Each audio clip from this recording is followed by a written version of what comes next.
Gainer है Eicher Motors 7% की जोरदार छलांग लगाकर 5200 के ऊपर लाइफ हाई पर ये स्टॉक कर रहा है कारोबार। किस तरह के नंबर्स आए हैं, किस वजह से ये धुआंधार तेजी आज देखने को मिल रही है, बताने के लिए कुशल हैं हमारे साथ मौजूद। कुशल बताइए। बिल्कुल पूजा, तो अभी हम देख रहे हैं दिसंबर ऑटो बिक्री आंकड़ों में जिस तरह के नंबर्स आ रहे हैं, तो इन डेप्थ अगर आप देखेंगे ना तो वहाँ पर एक्सपोर्ट्स का जो प्रदर्शन है वो क्लियरली एक बहुत बड़ा ड्राइविंग फैक्टर बनता हुआ नजर आ रहा है। और खासकर आयशर मोटर्स के लिहाज से जो ऑल टाइम हाई पर अब ट्रेड करते हुए दिख रहे हैं, ऑलमोस्ट 9% तक की तेजी यहाँ पर बन चुकी है। इसके पीछे सबसे बड़ी वजह बन रही है जो इनकी रॉयल एनफील्ड के आंकड़े आते हुए दिखे हैं। 25% की ग्रोथ आपको दिसंबर ऑटो बिक्री आंकड़ों में आ रही है एंड मोर इंपॉर्टेंटली 90% से ज्यादा की ग्रोथ आपको एक्सपोर्ट्स के लिहाज से दिसंबर महीने में क्लॉक इन होती हुई दिखी है। इसके पहले नवंबर में भी आप देखिए तो 96% तक की बढ़त हुई थी और अक्टूबर में तो 150% का उछाल एक्सपोर्ट्स में आया था। तो यानी कि जो ये तिमाही गई है स्पेसिफिकली अगर आप Q3 की बात करेंगे तो वो बहुत ही शानदार रही है रॉयल एनफील्ड के लिहाज से या आयशर मोटर्स के लिए। अब यहाँ पर जितने भी ज्योग्राफीज में इन्होंने एक्सपैंड किया है वहां पर मार्केट शेयर गेन्स होते हुए नजर आ रहे हैं। साथ ही दिसंबर में थाईलैंड में नया असेंबली प्लांट भी कंपनी शुरू करती हुई नजर आई है और एशिया पैसिफिक रीजन में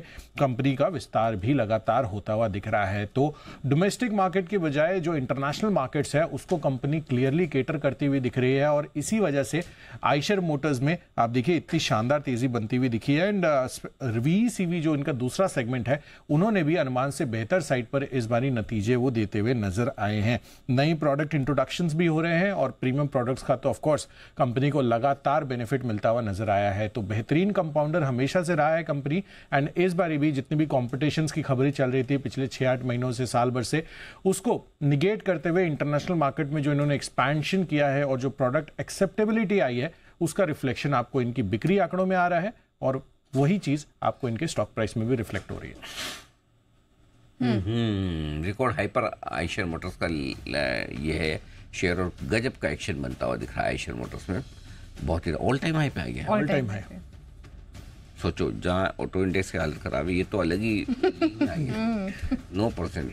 2 दिन में मारुति इतना चढ़ा था, इसने एक ही दिन में इतना।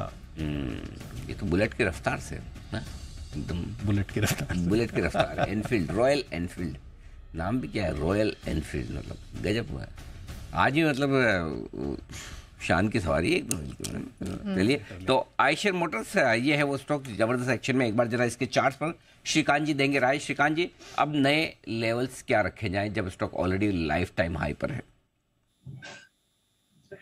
बिल्कुल अनिल जी, तो आयशर मोटर्स ने रॉयल ब्रेकआउट किया है, यानी ऐसा ब्रेकआउट काफी रेयरली हमें देखने मिलता है। कई सारे ऐसे स्टॉक्स होते हैं कि जो साइडवेज कंसोलिडेशन में जाते हैं और मंथ एंड मंथ बेसिस पे, यानी कि काफी लंबे अरसे तक वो एक रेंज में रहते हैं और उसके बाद उसमें ब्रेकआउट बनता है।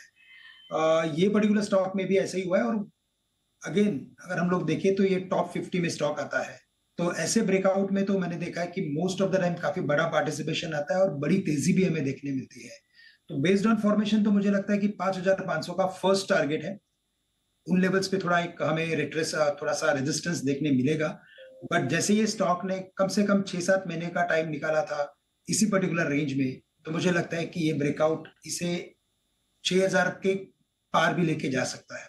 तो करंट लेवल से भी मैं कहूंगा कि अगर लॉन्ग टर्म व्यू अगर है तो इसमें बने रहे और इसमें खरीदारी करके चल सकते हैं 6000-6500 के टारगेट्स के लिए। एंड वेरी शॉर्ट टर्म में अगर कोई ट्रेडिंग पोजीशन हो तो 5500 के करीब आप मुनाफा वसूल सकते हैं। तो ये तो बात हुई आयशर मोटर्स की और तमाम ऑटो स्टॉक्स में आज हम देख रहे हैं बेहतरीन एक्शन बन रहा है। कुछ और भी स्टॉक्स पर देख लेते हैं आज। बैंकिंग